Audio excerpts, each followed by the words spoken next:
예수님의 이름으로 기도하옵나이다. 아멘. 할렐루야. 오늘도 주일 2부 예배에 나오신 여러분 모두를 주의 이름으로 축복하고 환영합니다. 여러분의 영혼이 잘된 것처럼 범사가 잘되고 강건한 은혜가 있기를 축복합니다. 지난 한 주간 우리가 신년 특별 새벽 기도회를 은혜 가운데 잘 마쳤습니다. 많은 성도들이 함께 했고요. 특별히 이번 특별 새벽 기도회는 우리 학생들과 심지어 교회 학교 어린이까지 함께 참여해서 예배드리는 그런 시간들이었어요. 그렇기 때문에 저에겐 참 많은 힘이 됐고, 또 우리 함께 참여한 우리 성도들에게도 큰 은혜와 도전이 됐으리라고 생각을 합니다. 이 한 해도 하나님께서 저와 여러분의 삶을 축복하셔서 여러분이 그렇게 기도하면서 이 한 해를 열어가는 것만큼 하나님께서 이 한 해를 여러분 이끌어 주시고 함께 해주시기를 축복합니다. 여러분, 관상 물고기 가운데 코이라고 하는 비단잉어를 아십니까? 그런데 이 고기가 자라는 모습을 보면요, 정말 신기합니다. 왜냐하면 이 물고기는 자기 몸의 크기를요, 자기가 사는 공간의 크기에 맞춰서 자랍니다. 작은 어항에 키우면 5cm에서 8cm 정도까지밖에 자라지 않고요, 큰 어항에 키우면 15cm에서 25cm까지 자랍니다. 그런데 만약 이 물고기를 하천이나 강가에 풀어놓잖아요. 그러면 무려 90에서 120cm까지 큰다고 그래요. 여러분, 1m 20cm까지 크는 거예요. 그 어항 안에 있는 작은 그 물고기가 말이죠. 이 과학자들이 이 코이의 생태를 자세히 살펴봤더니요, 이 코이는 자기 몸 안에 있는 성장 억제 호르몬이 있는데 물의 양과 깊이 그리고 물의 넓이를 스스로 체크하고 난 다음에 자기 스스로 그 몸의 크기를 조절한다는 거예요. 아니, 물고기인데도 보면 우리가 물고기 뭐 하나 둘 보는 거 아니잖아요. 근데 같은 물고기인데도 어항에서 기르면 피레미가 되고 강물에 놓아 기르면 대어가 된다는 게 참 신기하지 않습니까? 이러한 코이라고 하는 물고기의 특성을 따서요, 코이의 법칙이라고 하는 걸 만들어냈는데, 그게 뭐냐면 사람들 또한 환경의 지배를 받으면서 살아가는데, 처한 환경 때문에 10%의 능력도 발휘하지 못하는 사람이 있는가 하면 주변 환경과 생각의 크기에 따라서 50%, 100%까지 그 능력을 발휘하기도 한다는 거예요. 물고기도 노는 물에 따라서 그렇게 크기가 달라지듯이 사람 역시 매일 만나는 사람 그리고 환경으로 인해서 자신이 발휘할 수 있는 그 능력과 꿈의 크기가 달라지게 된다는 겁니다. 이것이 소위 코이의 법칙이에요. 큰 꿈을 품은 사람은요, 큰 사람이 됩니다. 그러나 작은 꿈을 품은 사람은요, 작게 될 수밖에 없어요. 그 이상 클 수가 없습니다.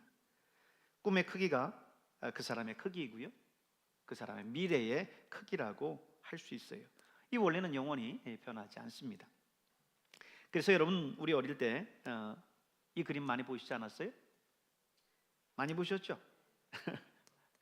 자크 루이 다비드가 1800년 나폴레옹이 알프스를 넘어서요 북이탈리아를 쳐들어가서 승리한 것을 그린 그림입니다. 큰 꿈과 비전을 가져야 한다라고 하면서 이 나폴레옹의 이야기를 참 많이 이야기를 하죠. 그리고 이 그림과 함께 항상 같이 나오는 말이 있어요. 예전에 제가 중고등학교 시절에 사용했었던 그 참고서 가운데 완전정복이라고 하는 참고서가 있는데 혹 여러분 생각나는지 모르겠습니다. 그 완전정복에 항상 이 그림이 함께 들어가 있고요, 그리고 그 밑에 이 말이 써 있어요. Boys, be ambitious. 소년이요, 야망을 가져라. 소년이요, 야망을 가져라. 큰 꿈을 가지라 라고 하는 말이죠. 우리 어려서 어른들이 늘 이렇게 물었습니다. 너 커서 뭐 될래? 이게 물으면 우리는 늘 부모님한테 교육받은 모범 답안이 있어요. 너 커서 뭐 될래? 그러면 뭐라고 하셨어요? 대통령이요. 아니 하나에서 열까지 다 대통령 된다는 거예요. 물론 그 애들이 다 대통령 되라고 하는 그런 얘기는 아니었겠지만 그만큼 큰 꿈을 가지라고 하는 의미 속에서 그렇게 대답하게 하셨던 거겠지요. 큰 힘, 큰 권세, 큰 직함, 뭐 이런 것들을 바라는 것이 큰 꿈이라고 생각했었던 것 같아요. 그래서 사실 우리 과거 어른들은 정말 열심히 인생을 살았어요. 먹을 건 못 먹고 입을 건 못 입고 밤잠 줄여가면서 열심히 살고 열심히 뛰었죠. 그래서 인생 말년에 가만히 생각해 보니까 내가 도대체 내 일생 동안 무엇을 했나 하는 생각이 드는 분들이 많았어요. 지금까지 그렇게 열심히 달려왔는데 죽음을 눈앞에 두고 보니까 아무것도 없는 거예요. 허탈한 겁니다. 아무런 의미를 못 느끼는 거예요. 그저 무조건 자식이 위해서 살면 되는 줄 알았어요. 그저 무조건 열심히 돈만 벌면 되는 줄 알았어요. 무조건 힘 얻고 권력 얻으면 되는 줄 알았어요. 그래서 그것만 보면서 뒤도 돌아보지 않고 앞만 보면서 달려왔습니다. 근데 막상 자신의 인생의 종착역에 도착해서 자신의 인생을 돌아보니까 그저 잡히지도 않는 신기루 같은 그런 목적만을 위해서 달려온 자신의 삶이 그렇게 허무했던 거죠. 그러므로 여러분, 큰 꿈도 중요하지만 더 중요한 것은 어떤 꿈을 가지느냐, 이게 더 중요한 거예요. 무작정 큰 꿈이 아니라 정말 어떤 꿈을 갖고 그 꿈을 통해서 어떻게 살아갈 거냐라고 하는 게 더 중요한 거죠. 빨리 뛰는 거 중요하지요. 그러나 그것보다 더 중요한 것은 뭐예요? 방향입니다. 어디를 향해 뛰는가라고 하는 거죠. 예일대를 전체 수석으로 졸업하고요, 하버드대 겸임 교수를 거쳐서 경희대학 교수를 지낸 분이 임마누엘 페스트라슈라는 박사인데, 이분이 한국에 오랫동안 살면서요 이만열이라고 하는 한국 이름까지 갖고 계셔요. 근데 이분이 외국인 입장에서 한국 문화를 관찰하고 가만히 보니까 한국 문화에 대해서 깨닫는 것들이 많은 거예요. 그래서 책을 썼는데 그게 바로 인생은 속도가 아니라 방향이다. 속도가 아니라 방향이다. 이분이 외국인인데도 불구하고 우리 한국 사람들의 그 모습을 너무나 정확하게 봤어요. 가끔 보면은 내가 나를 볼 때는 잘못 보는 부분이 있습니다. 근데 제3자인 다른 사람이 나를 볼 때 나를 정확하게 내가 보지 못했던 부분들을 보는 때가 있죠. 이분은 한국 사람은 아니에요.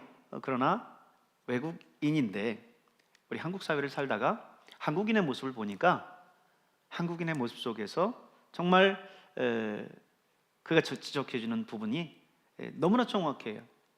인생은 속도가 아니라 방향이다. 그분이 이제 한국 사회를 진단하면서 요약한 내용들은, 그 책 속의 내용은 이런 겁니다. 한국인들은 삶의 방향보다는 삶의 속도를 택했고, 왜 사는가라고 하는 실존적인 문제보다는 어떻게 살 것인가라고 하는 실용적인 문제에만 매달리고 집착했다라고 하는 겁니다. 그렇죠? 오늘 우리 사회를 돌아보면 그렇습니다. 지금까지 우리의 인생은 늘 속도와의 경쟁이었어요. 어렸을 적에는 여러분, 어린 아이를 둔 엄마들이 제일 신경 쓰는 게 뭡니까? 얼마나 빨리 얘가 한글을 떼나, 이거 아니었어요? 그리고 얼마나 빨리 알파벳을 떼고 천자문을 떼는가, 이것부터 시작해서 나이가 들고 어른이 되면 뭐합니까? 얼마나 빨리 취직하고 얼마나 빨리 승진하고 얼마나 빨리 성공하는지, 마치 지구가 내일 당장이라도 멸망할 것처럼 그만큼 빠른 것을 선호하면서 추구하면서 살아갑니다. 거의 LTE급 그런 속도로 살아갑니다. 근데 여러분, 그래서 정작 한국 사회는 어떻게 됐나요? 거기에 진정한 행복이 있었던가요? 옛날 사람들은요, 해가 뜨면 활동을 했고 해가 지면 어두워지면 잠을 잤습니다. 그렇다고 해서 뭐 삶이 불편하거나 어렵지 않았어요. 불행하다고 생각하지 않았습니다. 그런데 현대인들은 늦은 밤까지 한낮처럼 불을 켜놓고 쫓기듯 일을 합니다. 근데 여전히 삶은 퍽퍽하고 여유가 없어요. 왜 그럴까요? 우리 사회가 너무 속도에만 매달려 살다 보니까 밤이든 낮이든 행복하든 그렇지 않든 간에 그냥 속도만 빠르면 좋은 줄 알고 그저 달려가는 겁니다. 그러다 보니까 본질적인 것을 놓치고 있어요. 정작 중요한 부분들을 간과하고 살아간다는 겁니다. 여러분, 사람이 사느냐 죽느냐, 제대로 사는 거냐 헛되게 사는 거냐, 이게 얼마나 중요한 문제예요. 그런데 여기에는 관심 두지 못하고 그저 얼마나 빨리 달려야 되냐, 여기에만 관심을 두고 달려가는 겁니다. 여러분, 우리 삶의 목표는요, 속도가 아니라 방향입니다. 내가 지금 살아가는 내 인생의 이 방향이 맞나? 이것이 정말 진리를 쫓는 건가? 이것이 정말 나를 살리는 생명의 길인가? 라고 하는 것을 늘 돌아봐야 돼요. 아무리 빠르게 달린다 할지라도 방향이 올바르지 않으면 그것이 오히려 재앙이 될 수도 있어요. 여러분, 혹 해군 함장과 해군 일병과의 다툼, 갈등, 이런 내용의 예화를 혹시 들어본 적이 있으신지 모르겠어요. 칠흑 같은 깜깜한 밤이었어요. 어둠을 헤치고 엄청난 속도로 해군 함정 한 척이 달려갑니다. 근데 갑자기 그 함장 앞에 번쩍하는 불빛이 보여요. 깜짝 놀랐습니다. 이대로 가다간 배가 곧 충돌할 것 같아요. 그래서 함장이 급하게 무선실로 달려가서 상대를 향해서 긴급 메시지를 보냈습니다. 그래서 메시지를 막 타전을 하는 거죠. 항로를 10도 바꾸라. 근데 얼마 있다가 메시지가 다시 돌아왔어요. 그럴 수 없소 하고 들어왔어요. 화가 난 이 함장이 다시 암호문을 보냈습니다. 나는 해군 함장이다. 당장 항로를 바꿔라. 몇 초 후에 다시 두 번째 메시지가 왔습니다. 저도 예전에는 해군 수병이었는데 여기서 방향을 바꿀 수 없습니다 하고 왔어요. 함장이 머리 끝까지 화가 났습니다. 그래서 최후 통첩을 보냈어요. 이 배는 전함이다. 우리가 결코 항로를 바꿀 수 없다 했어요. 그랬더니 얼마 있다가 다시 또 퉁명스러운 메시지가 다시 돌아왔습니다. 그럼 마음대로 하십시오. 여긴 등대입니다. 등대가 번쩍하고 있는데 이 해군 함정은 빠른 속도로 지금 달려가면서 그게 배인 줄 알고 상대에게 항로를 바꾸라고 한 거죠. 어떻게 됐을까요? 등대에 부딪혔겠죠. 근데 이게 실제 있었던 일은 아닐 수도 있어요. 근데 여러분, 그래요. 아무리 속도가 빠르다 할지라도 방향이 잘못되면 그 빠른 속도가 나한테 득이 되는 게 아니라 엄청난 재앙이 될 수도 있다라고 하는 거죠. 더군다나 한 단체를 이끌어가는 지도자들에게는 더욱더 이 문제는 중요한 문제입니다. 여러분, 조금 전에 그림 그 주인공 누구였어요? 나폴레옹이죠. 그 나폴레옹이 한 번은 군사를 이끌고 적진을 향해서 진격을 했습니다. 부하들이 혹독한 그 추위 속에서도 그 격렬한 전투 끝에 결국 고지를 점령했습니다. 나폴레옹이 딱 말을 타고 뚝뚝뚝뚝 간 다음에 주위를 딱 살펴보더니 나폴레옹이 말합니다. 여기가 아닌 게비요. 그래서 나폴레옹이 저 멀리를 보더니 고치 하나를 다시 가리키면서 저기를 점령하라고 얘기합니다. 다리에 힘이 벌써 다 풀린 이 병사들이 어쩔 수 없이 또 명령이니까 그쪽을 향해 달려가고 거기도 격렬한 전투 끝에 그 고지를 점령했어요. 나폴레옹 또 역시 말을 타고 뚜벅뚜벅 옵니다. 그러더니 딱 보더니 아까 거긴 개벼 그랬다는 거예요. 병사들이 거기서 다 기절 초풍을 해버렸대요. 여러분, 지도자에게 있어서의 방향 설정은 그만큼 중요한 겁니다. 오늘 이 나라 이 민족도 그렇고 모든 정치, 경제, 사회, 문화, 종교 모든 영역에 있어서 지도자들이 바른 방향을 향해서 나아가야 될 것입니다. 빨리 가는 것도 중요하죠. 그러나 올바른 방향을 향해 가는 게 더 중요해요.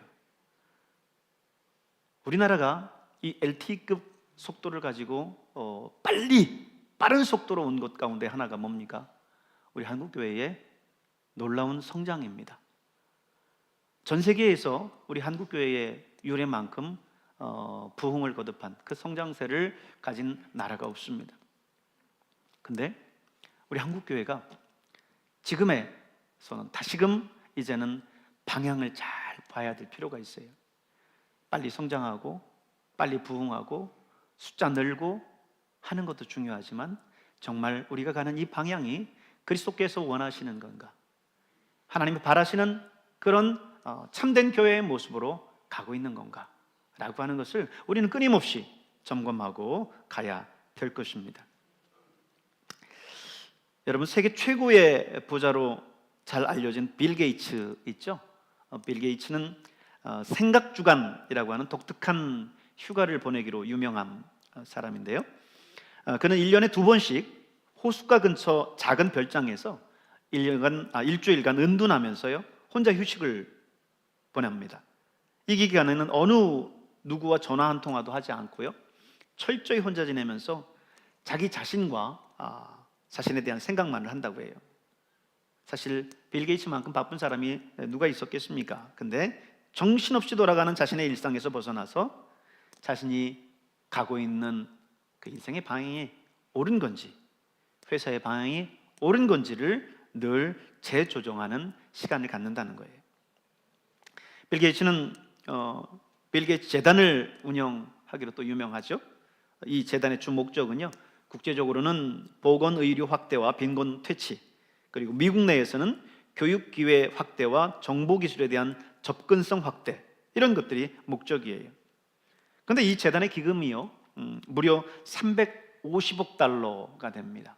우리 돈으로 말하면요 거의 46조 원이 넘는 돈입니다. 우리나라 1년 예산의 10%가 조금 못 되는 그런 어마어마한 돈이에요. 이 모든 기금들을 빌 게이츠는 거기에다가 이제 헌신하고 한 거죠. 이 피 같은 돈을 공공의 이익을 위해서 아낌없이 내놓은 겁니다.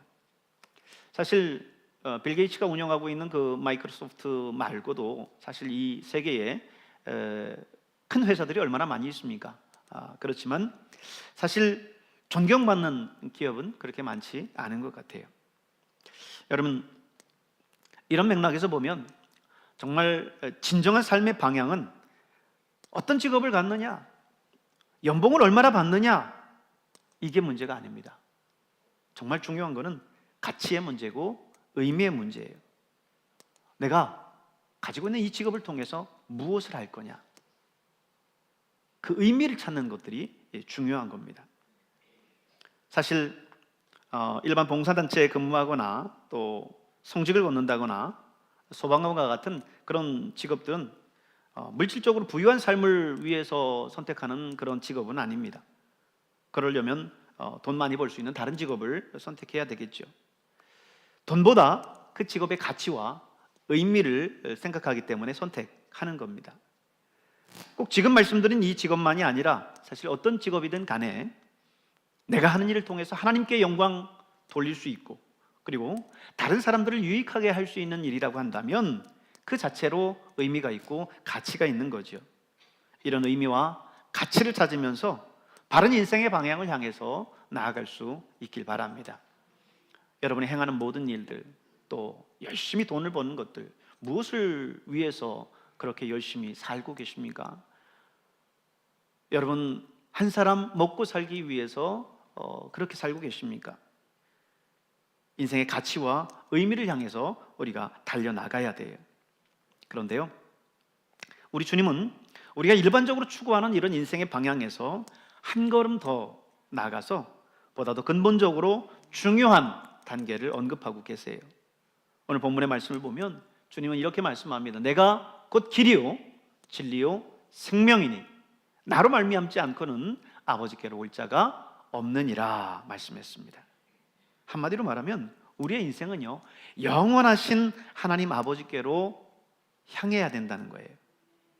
그리고 그 방향으로 가기 위해서는 오직 예수 그리스도만을 통할 때 갈 수 있다는 거예요.